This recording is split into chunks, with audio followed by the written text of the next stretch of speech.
This is the Situation Room, our audience on KTN with us here.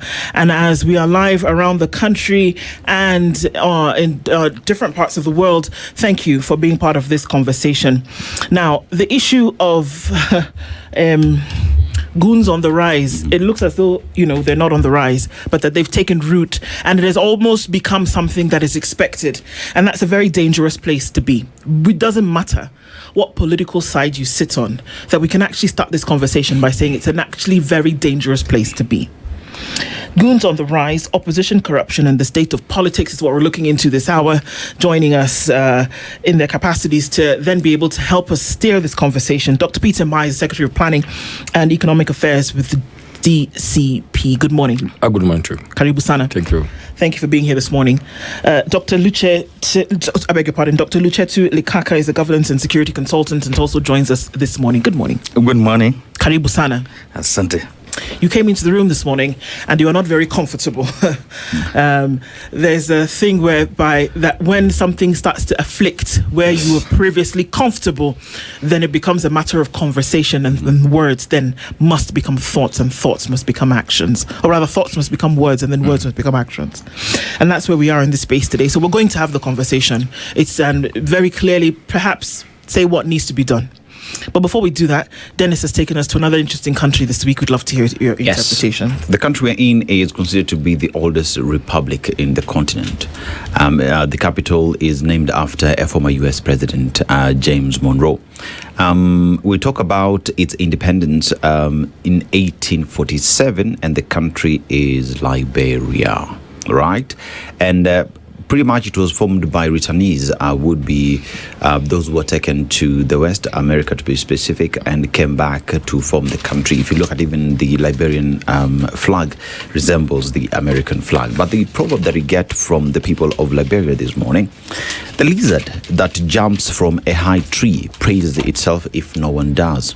The lizard that jumps from a high tree praises itself if no one does. Dr. Mbae, how would you interpret it? The lizard that jumps from a high tree praises itself if no one does. Yes.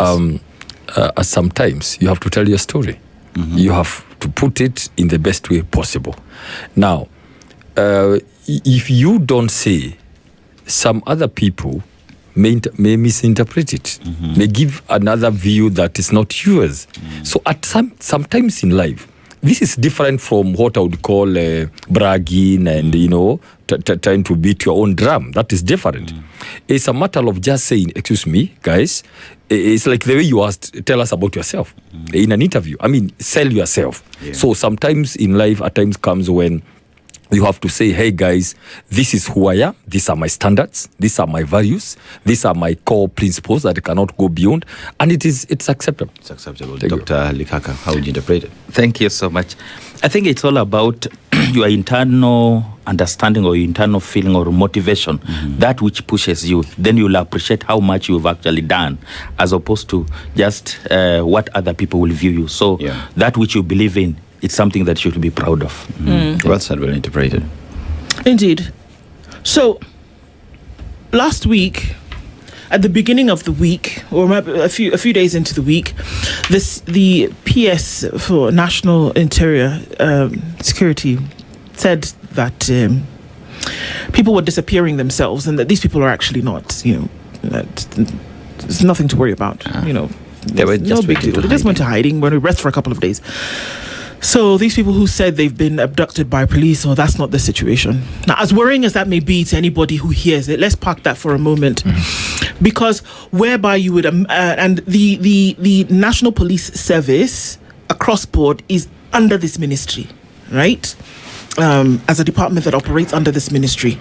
And one would imagine that they would be busying themselves in the act of taking care of that. Now, no sooner had that happened than we started to see that we continued to see the rise of goonism, that we had just come off the place where it seemed as though it's like, I hear there was a time in this country where everybody was after quail eggs.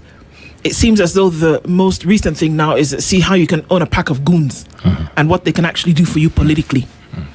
And so then Friday, we were all met with the drama that was happening on the Thika Superhighway, where vehicles were stopped and people were being manhandled and then being robbed in broad daylight, not too far from police posts. Friday, that was Friday. We get into the weekend, and in Kisii, there was again attack for which a member of parliament has been asked to come and have a conversation.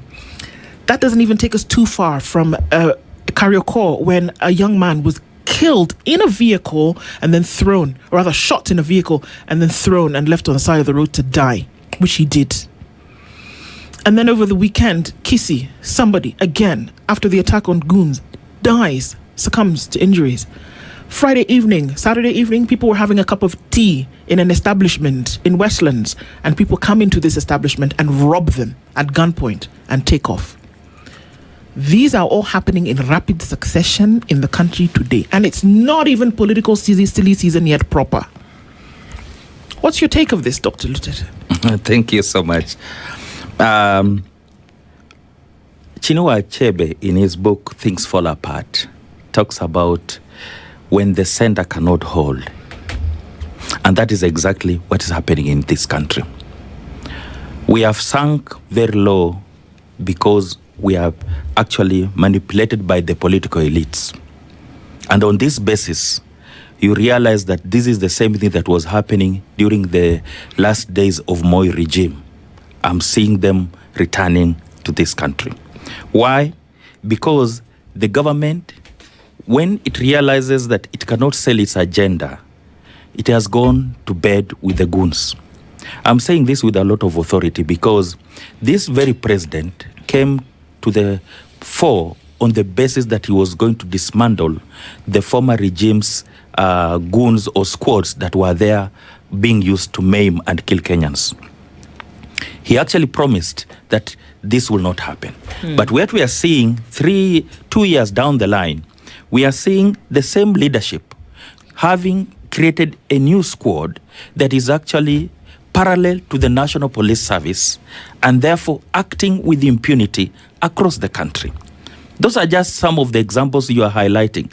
But then I'll give you very good examples from Nakuru. What happened in my own county, in Kuresoi.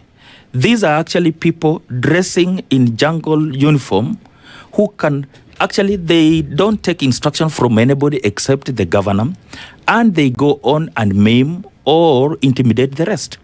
So we are sunk very low because the political leadership is losing ground, and the much they can be able to do, and which I think is going to be a strategy going forward, that they'll be intimidating their opponents. The major problem we now face is that the political leadership, especially the CS, has failed to rein in from the Watima Church to all those ones we have had in Kariobangi here, all the way to what is happening on Kalau, what happened in Malaba, what happened in Mbae, are consistent with the fact that the center cannot hold. Why?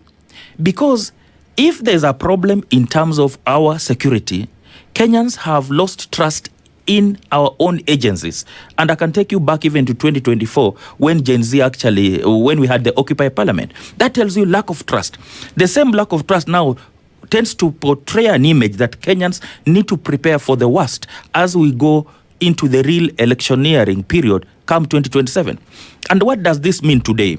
It basically means we have to arm and prepare ourselves for the worst because the current leadership has left Kenyans on their own. Why will you, for example, to date, that people who attacked Gachagua in that church have not been arrested? Even the member of parliament today being summoned, among those ones that the former CS Interior Matiang'i indicated that the next parliament was likely to have 40% of people who have got questionable character. And that's what we are seeing. So when the president is in bed with the very people, with that questionable character, he has no more authority to control. And I'm looking forward to a situation where if Kenyans don't rise up, it's going to be worse than what we are facing today. Dr. Mbae, you see, when you look at the goon, I call it the goon industry. If you look at that industry and how it has grown over time, you just need to look at a story that I keep giving every time. Naivasha Road. The president is around Gitanga Road. And immediately the president leaves, like 10 minutes after the president leaves, Kenyans are being attacked by goons, people on bikes, in a presidential function. Because where the president is, the radius within which the president is protected is pretty wide. And the place I'm talking about where Kenyans are being arrested is actually outside an AP line. You look at all these political rallies, there is always a goon somewhere, attacking others because they've been hired by the other side. When you look at Kenyans waking up on 25th of June this year to go demonstrate, the country is on a lockdown. But in Githurai, something interesting happened. We see, I don't know if they are officers, but we also see people on bikes using guns and robbing people in restaurants today. But there are people with guns on a motorbike in Githurai shooting in the air. And one asks the question, has the government surrendered its power to the goons, or is the government the goon? Thank you so much, Dennis. It's very unfortunate, and I'll take you back. Now look at ACK. Let's start from ACK attack, right? The CS came and said, we know the politicians who organized those goons. He said that. He's not arresting them. He's not naming the politicians. You can imagine if it was an opposition leader who had sent those goons for some reason.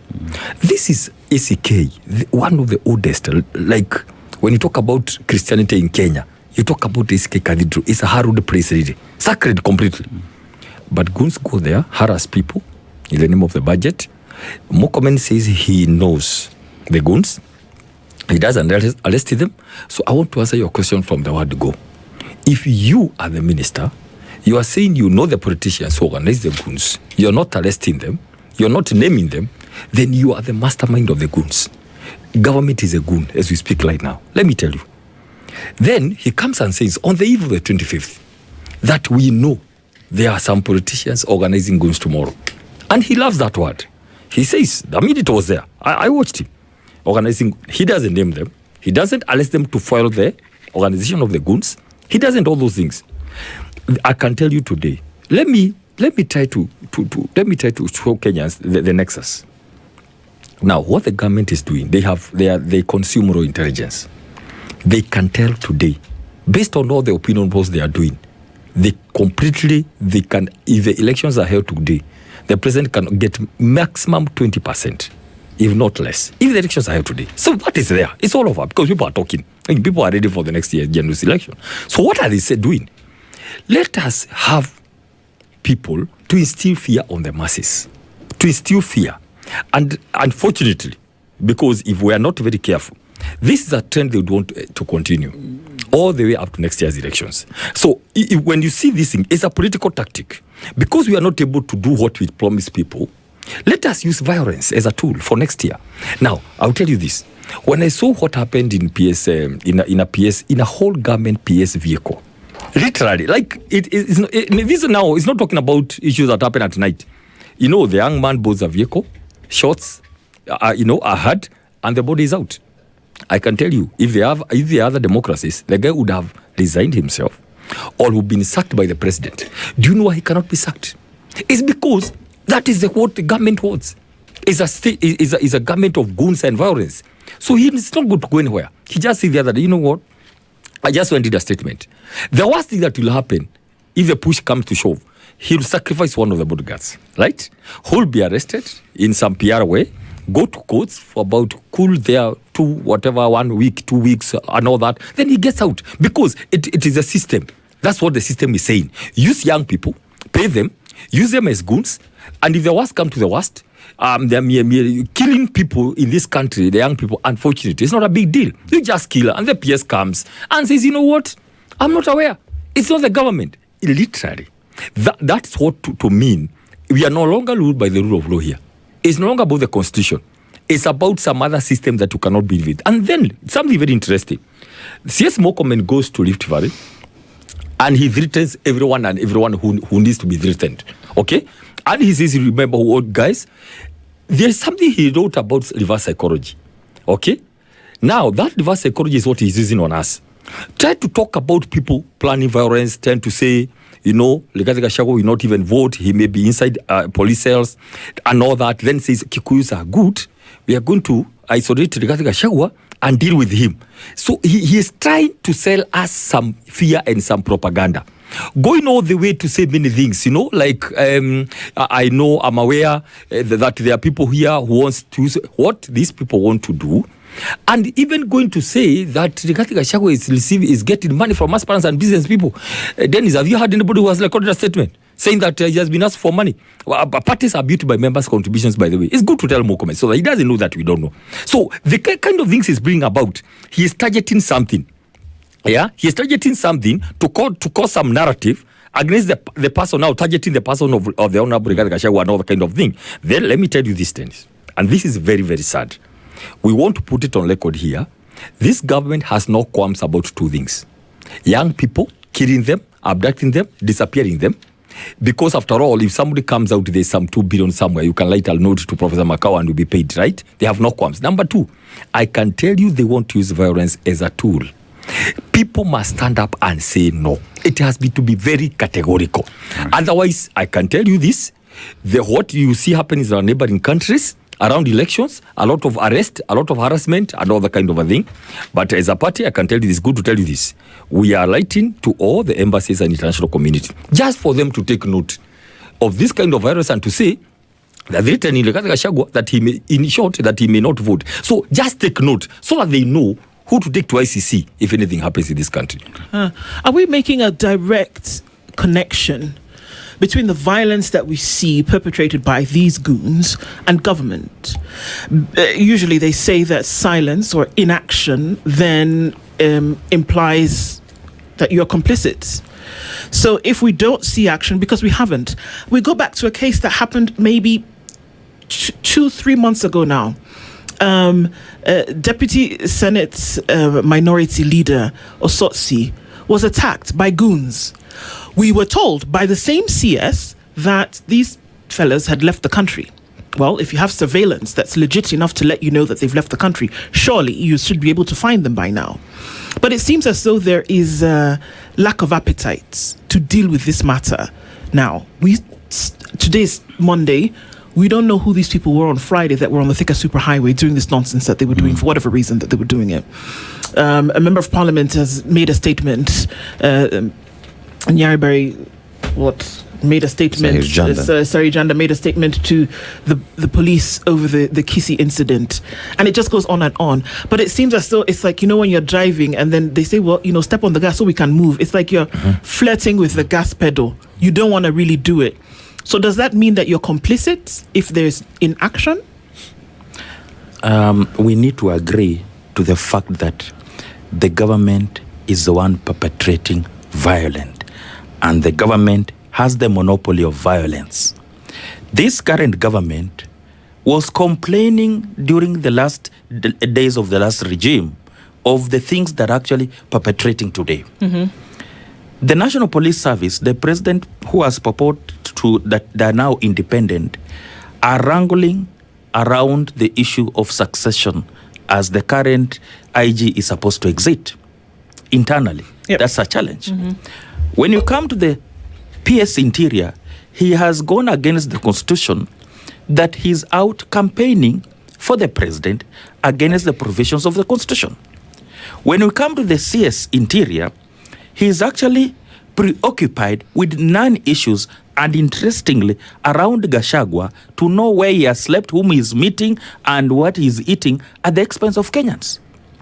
This tells you very well that this is actually an agenda or a kind of narrative that the government wants to drive because it has lost ground across the whole region. And let me put it this way.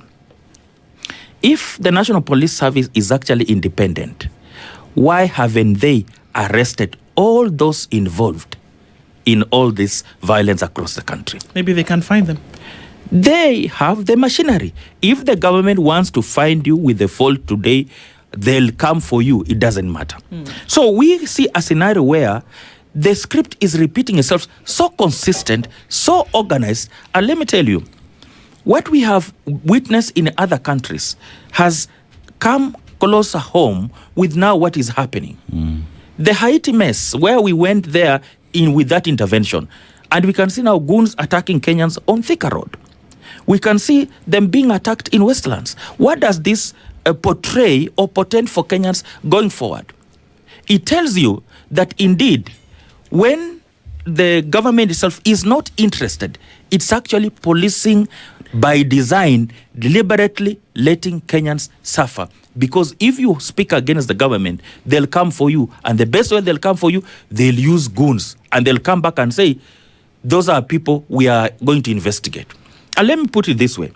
Every politician today, on both sides of the divide, whether government or opposition, have actually a team of boys, and I'll give an example of Nakuru East and Nakuru West members of parliament that claim to have some boys who are actually just moving around and ensuring that everything is okay. Who are these boys? Why is it that today they actually have a team of boys to move around with so that they can actually intimidate their opponents? It's because at the national level, they have support from the same government. If the government was reining in and arrest these members of parliament, including those ones who actually are being hired for this kind of service or employment, then the country will actually see sanity. The challenge we are facing is because we have got very high unemployment rates. We have political elites taking advantage of the situation. We have the president who has thrown the country into a campaigning mood from the day he actually was sworn in. And you can see, I just want to ask, are we having election in August or in September? Why are we in this mood? Because we have a governance crisis. And that's why you find that every other day, if you watch news, you'll actually get depressed. Because violence after violence and no action is being taken. So this is something that Kenyans must be aware that unless we hold the government accountable today, we are going to face a challenge. And why do we hold them accountable? Because we are paying taxes and they're the ones who are sworn to protect the constitution. They work for you. So that is why we should be concerned. It's not because we are against this government. We want the government to perform. We want the government to do the right thing. And we'll hold it accountable because it is their duty. I'm not going to hold Gachagua or Matiang'i or Sifuna. No. Who swore to protect the constitution? It is President William Ruto. And the buck stops with him. Dr. Mbae, is there any honesty when we hear the police promise that they will deal with goons? Why do I say that?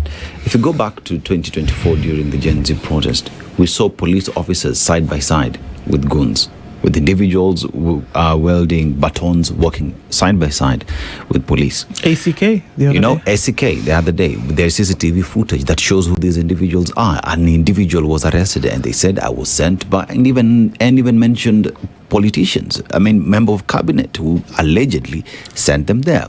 You look at what happened to Osotsi, there is CCTV footage. Those individuals, the government is the one who told us they left the country. In a country where there is a Ugandan who was picked up in Kenya and taken back to their country. What happens? How is it convenient that then an individual who's committed crime here would not be able to be picked up in Uganda, brought here and go through the justice system? Is the government honest when it's telling us it is dealing with the goon mess that we see today? I want to put it very categorically that it is a government that is actually inventing, recruiting, and sponsoring the goons. Let's stop there. So let's not let there be no any confusion about this issue of goonism. It is government that's deliberately manufacturing these goons. They are creating a catastrophe that unfortunately will eat them. I can tell you violence begets violence. It will not come from the opposition. The same people they are recruiting, I can tell you they will turn against them. Because you cannot create violence and then think they will go to attack somebody else. Now let me tell you, let there be no doubt that there's nothing that will happen to these people.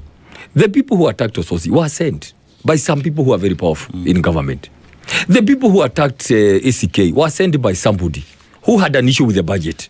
Okay? And these are things that should be known. All right?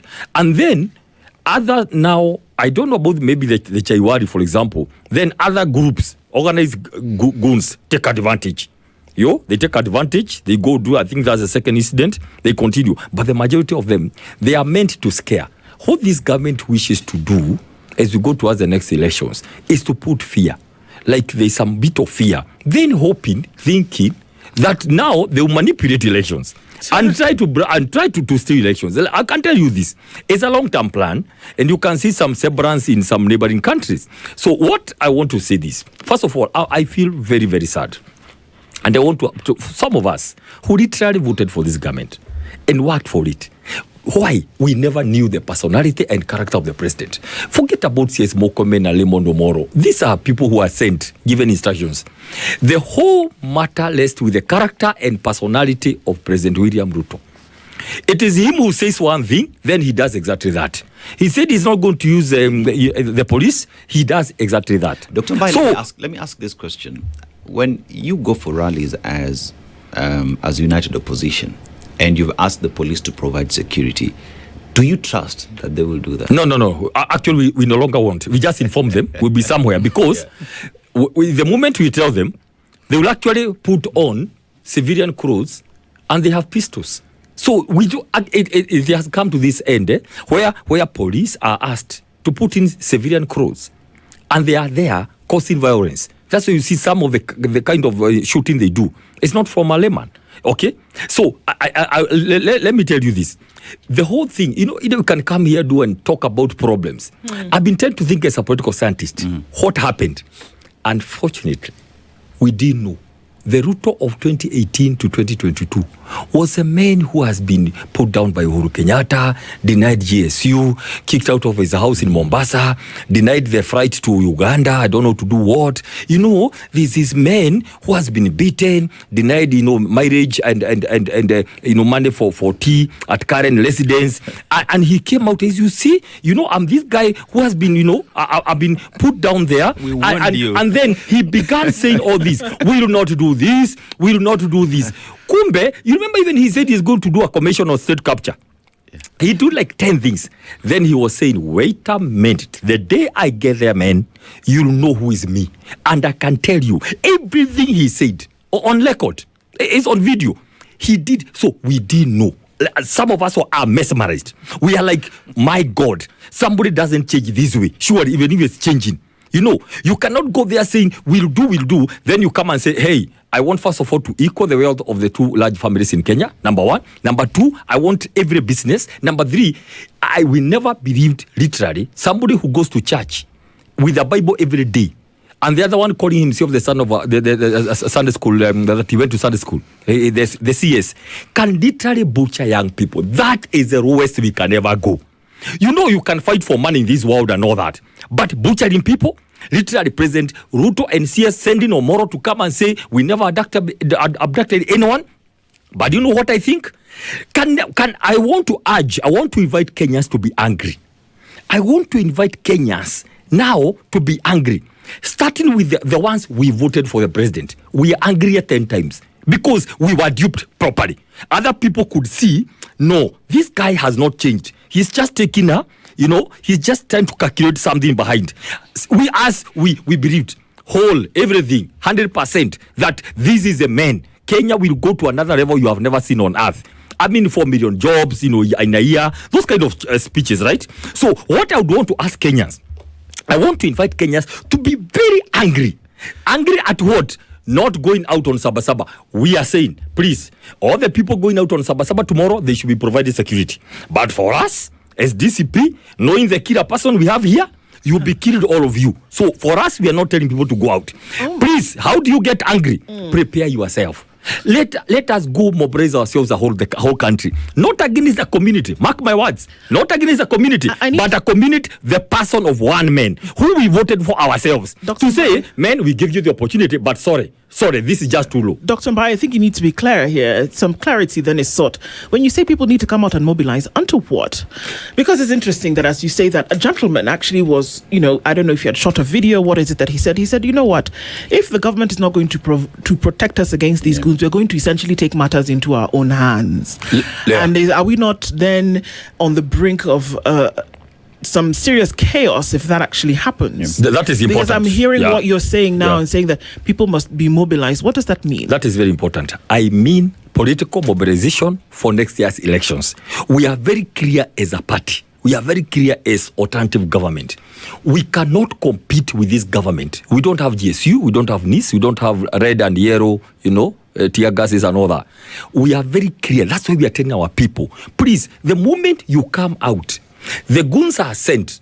The government will begin touching business people, isolating Kenyans, providing communities using that. That's what I've been having for the last 5 times. There has been protest. So we are telling people, please, the only anger I want you to have is the anger towards next year's elections, so that we follow the constitution, because we cannot be saying that our people are going to bend in the constitution and ourselves you want to claim. So please keep off. Just watch what the president is doing, knowing that he is doing all this to escape the Kenyans' wrath next year's general elections. How does that work? Coming from that strategic point of view, Dr. How does that work? That if I instill violence, I put you in a position of fear, and then what does that stop you from doing? Yeah. Before I respond to that, let me respond to my colleague's assertion that they really believed William Ruto. Okay. The apple doesn't fall far from the tree, and we need to be aware that give me your friends and I'll give you your character. We warned them, and they didn't take us seriously, and they're part of the people who have given us the current mess the way we are in. Now, let's fight together to help bring sanity.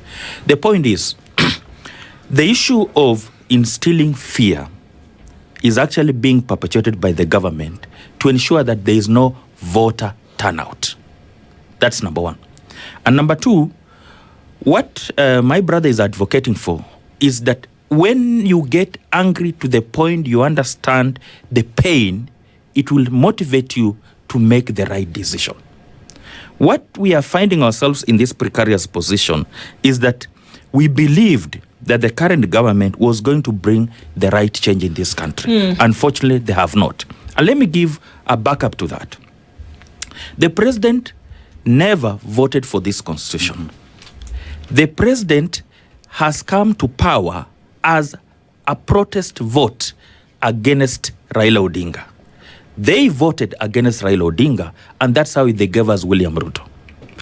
It is in the same light that we are likely to make the same mistake come 2027, just the way we made the same mistake in 2013. And let me tell you this. The problems Kenya is facing today has been engineered from the problem we were facing before ICC. The protest vote in 2013 and 2022 against Raila Odinga has entrenched the problems Kenyans are facing today. And let me come back to the issue of the president. The challenge we have is that we have a devolved system that is not being implemented. All these devolved functions should actually go to the counties. But then we have a unitary kind of presidential system where the president has amassed all the powers. He's trading in all sectors. He's controlling all sectors. He's employing incompetent CSS so that he can run the government as a single man to be praised by every Kenyan. And that's why we are in this mess. Again, the challenge we face, if you look at the budget, for example, the Senate is fighting for only 428 to go to the counties. All the money remains around Nairobi. That is 4.4 trillion. Even if you look at whatever budget, and I know very well we are budgeting to take the money home, and we are also living outside our own means. This is a question that now Kenyans should be angry. For example, why is too much being allocated to national intelligence and National Police Service, or just say interior? Why is a lot being allocated to State House? It's kind of interesting that a lot of money is being allocated to the National Police Service and Defense and Interior and all of this. And see the action. And look at what's happening on the ground, where it seems as though they can't get a hold of the security issue. So the point I'm trying to drive at is that there's a problem with governance on the basis that we elected the wrong leaders to take us to Singapore or wherever we so intend to go. We can't get there. Because today as we speak, if you consider the crisis we are going through, it's because of unemployment. Where is the employment supposed to be created? It's at the counties. Okay. How many investors has the president brought in? How much have we lost to Tanzania, to Uganda, to Ethiopia? To Rwanda. How many of the contracts are being signed for JKIA without involving Kenyans? Where's the contract for Rironi Mau Summit? Where's the contract for the SGR to Kisumu? Where's the contract for the National Infrastructure Fund? That is where the concern is. We're asking questions. So these are questions that we should actually be asking. Even as we do this, you find that we are actually being eaten up by goons being perpetuated by the same state. So we really need to ask ourselves, as Kenyans, where do we want to take this country with the current of leadership? That's why I support my colleague's assertion that Kenyans need to be angry enough that they need to now to make the right decision come 2027. As we titled this conversation, the goons was at the top and the opposition, corruption and the state of politics was at the bottom, as though they were separate. But it's obvious that all of these things are intertwined, that they're not separate conversations, and that if you want to look at how people then will be controlled, and if violence is being used as a tool of control, then all kinds of things get into this. Corruption does, the politics of the day does. And in what direction are things headed? That, we can talk about this thing as though goons will only show up on a lowly Friday afternoon, but what are we seeing? That they will show up everywhere. They will show up in the comfort that people have known previously, and that when you're trying to have a cup of tea, they will show up, and that whether you go for a political rally, they will show up. And so you have to ask the broader question about what is really being done about the people's security, that this is the real situation, that we're not being sensational, but that people actually did stop in the middle of one of Kenya's busiest highways and hold people to ransom and steal from them. People did go to an establishment where people were enjoying themselves and went and robbed them. This is the reality. And what are we now being made very cognizant of? It could happen to anybody, anywhere, anytime. Two things. One, I'm thinking we must be very careful. The issue of retaliation or people taking law into their hands will only play into their hands. It will play into their script, because the moment anybody organizes something to go protest or attack, or fight, then they will have gotten what they have been wanting, so that they can say, you see, it's not government. Look at this. This is somebody who was sent. We can trace the phone and the money from somebody else's special opposition. That's what they are waiting for. That's why we are telling our people to be careful. To be careful. Let's try to look for other things. Whatever we can be able to fight with the courts, we will try. With the noise we can be able to make internationally, we can be able to do it, just to profile the story or try to create some history about what's going to happen. I am against that issue of retaliation, because we are going to fall into their hands. And that's why if you look at C.S. Mokomen, Dennis, talking about, he has talked twice. And if you see politicians talking about something twice, begin thinking what he means, talking about, it's my business from today, my focus is Rigathi Gachagua, I'm going to separate you and deal with you. There is something he would want the opposition to do, so they can say, you see, it's not just about us also. And he mentioned Mungiki. Saying, Rigathi Gachagua was trying to, bring back. Then we are thinking, what are they saying? By the way, as a matter of fact, sitting here, Mungiki are our brothers and sisters, whatever they call Mungiki. These are people who have been subjugated because of unemployment and other things. So I don't know what he's trying to say. And if Rigathi Gachagua can, in any case, invite them and say, you guys, you are my sons and daughters, we want to be together, stop all the bad things, we can change this government and do the right things. But let me say two things, very quickly, dude. Listen, in history, never ever regret getting somebody to power. Spiritually, God will allow you to become president or a king, either to help the people, like David, or to show you as a bad example like Saul and Nebuchadnezzar and others. Politically speaking, people like Adolf taught us something. So what I think, if you want something, we'll give you, but we are there to watch you. You cannot con people in 2022 and think you can con them again. Deception and deceit. So what we are saying, we give you a chance. It's okay. I don't regret by the word regret doesn't come in my history, in my vocabulary. Do what you do, then learn a lesson. Okay? We did what we did. So he came. Imagine if President Ruto lost to Raila Odinga. Oh man. You'll be singing how you lost a Messiah. He'll be going around here saying, you see, you lost the real Messiah on this earth. And saying, when is 2027 coming? And you never know. We would have transported the problem from 2027 to 27 to maybe 2037. Okay, so another 10 years. So, Lide, please, I'm saying that because as a Christian 1 and 2, as a political scientist, we don't regret giving Ruto the presidency. No, we gave it to him so that we can see the kind of person he is. But all along, by the way, listen, grown-ups never change, Dennis. This is all in retrospect now. Yes, okay. yes, of course. Okay, grown-ups never change. Yeah. What happens? They can go down and pretend. He never changed. He just said, wow, I did 10 years supporting Uhuru Kenyatta. Let me go to Mount Kenyatta to see whether I can beg on that. And then whatever happened now is that the handshake gave him a lot of sympathy. So now he's here. He is the president. He has arms. So what he's doing with it is his issue. But let me tell you this. For example, talk about here goons, violence, and politics. Let me tell you, actually put it this way, goons, violence, and money. So the president comes, we elect him without no coin in 2022. Zero. Literally, we used to help him. He would come, and by the time he just stands to speak, people would crap, right? The moment he would stop to sip some water, people would crap. They love. People would queue for hours waiting for him, right?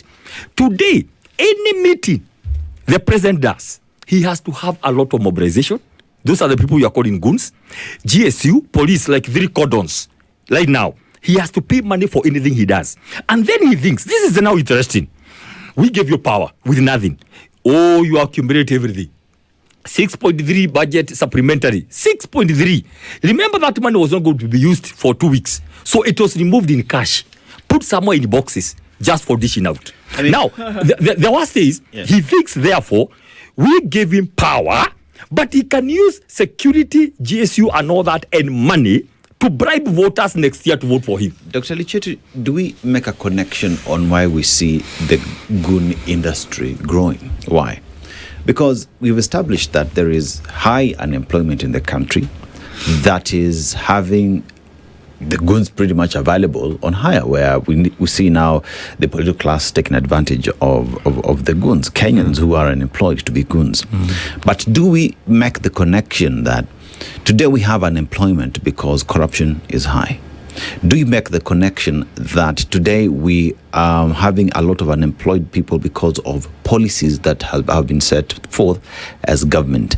That today we will talk about everything, but until that point when we handle the fundamentals, when we promised 1 million jobs, we provide those 1 million jobs, we fight corruption and ensure that the money that is meant to go to hospitals, to go to industries, to put in good policies that will enable investors, both local and external, to come and invest, that until the point when we remove these unemployed people and get them busy, we would not be fighting goon. That the biggest problem perhaps is us dealing with our corruption, is us opening up the markets, is us paying the pending bills and ensuring that the young people who don't have jobs have something they are doing. Are we making that connection? Thank you. Let me tell you this. The war that we are going to have and the future that we are going to have, it will be a fight between the young and the old folks. Because this is a structural, deliberate plan or strategy by the political elite. Why I'm saying this, for example, and I'll give you several examples. First of all, let me base it on the Constitution. Our forefathers, as they set up the country, they put several mechanisms that helped us to be what we are today. But then in 2010, we felt we wanted to change to adjust to the century and the challenges that we are facing. Unemployment today. We are talking about the youth population. Over 60% of Kenyans are actually below the age of 35. We are churning out over 1 million youth graduates every year, but we are not creating corresponding jobs for them. This is a structural problem created by the leadership of the country, from the executive, parliament, and judiciary. Why? We have not implemented the Constitution to the latter. I believe that if the president could implement the Constitution to the latter, devolve the functions, go out and bring investors for each county, allow counties to spur the economy. You remember Moses Kuria's nonsense of those special zones and those whatever he was creating, so that we bring in investors. You've seen what is happening in South Africa. These Kenyans have come back empty. That is another burden we are adding to the current one we are also already facing. So the whole thing lies with our structures in terms of creating opportunities. Look at our tax regime. It's unpredictable. Look at our economy. It's unpredictable because 97, 202, then 2005, 2007, 2013, all these unpredictable in terms of investment. The demonstrations we are having every other day, because the leadership is not doing the right thing, speaks to the fact that you cannot invest in Kenya. The tax regime, which is unpredictable, tells you that here there's a challenge, and that's why we are losing a number of investors to different countries in our neighborhood. The other issue, when you talk about unemployment, for example, the president will boast of housing creating employment. Let me ask, was housing a national priority? Look at the Kenya National Bureau of Statistics, KHDS report, that over 70% of Kenyans own bungalows in the villages. Was it a national priority? No. These are concerns, and you're telling me that the jobs you're creating will be manual jobs. You remember the scholarship we were promised in Nyayo Stadium? Yeah. How many of us have graduated from those ones are now doing all that? Go to industry area today, it's actually closed. There are go-downs. We are only importing everything from China. It's a structural problem because we elect the wrong people. They don't legislate. Look at the private members' bill in the House today. It is not there because these are houses dominated by the hand of the executive. When we talk about corruption, all the big projects that this current regime has implemented have got questionable expenditure, from Talanda Stadium to Bomas of Kenya. Now with the airport in Meru, why is it really a national priority? Do we need to have all state lodges across the country? Will this create jobs for the youth? That is why the very youth that are being hired today in the name of goons will rise up against the very government that is actually misusing them. A time when youth will now say enough is enough. Because of the structural problems we have, the youth will rise up against the leadership. It is my appeal. Let us implement the constitution to the latter. If we did, for example, today, Turkana County could be the best. Do you know they have given the highest amount in terms of equalization fund? Is there anything you can show in Turkana apart from that function they normally do? There's nothing to show. So these are concerns, for example. Today, where the coolants that we actually promised about milk in Nyandarua, about exporting our potatoes, about value addition. What about Lamu Port? We have spent a lot of money. What about the Isiolo Airport? What are we really doing? There's nothing going on because the center is amassing all the energy to control at the expense of allowing all the other functions to go. And let me tell you this. We are always cascading the governors when they come before the Senate. Ask them very stupid questions about expenditure. What do they want to do in terms of the income they actually raise? When you're holding all the national money at the center, why are we keeping all this money? Look at the universities. Why are universities struggling today? Because of the funding model. What happens to the youth? The danger is we have all these graduates moving around with the best education in the streets, and we think we are going to remain in power. I can tell you, my brother, we are staring at a big problem even before 2027. We'll go to you, Dr. Mbae, as we round this out in about a minute. Yeah, please. Maybe, Doc, just to clarify, whatever Moses Kulu was trying to do is not nonsense. That was the answer to this country's industrialization. We had planned to do 47 KIPES, special economic zones, and EPZs. Each KIPE was supposed to do 20,000 jobs. But it didn't. But as usual.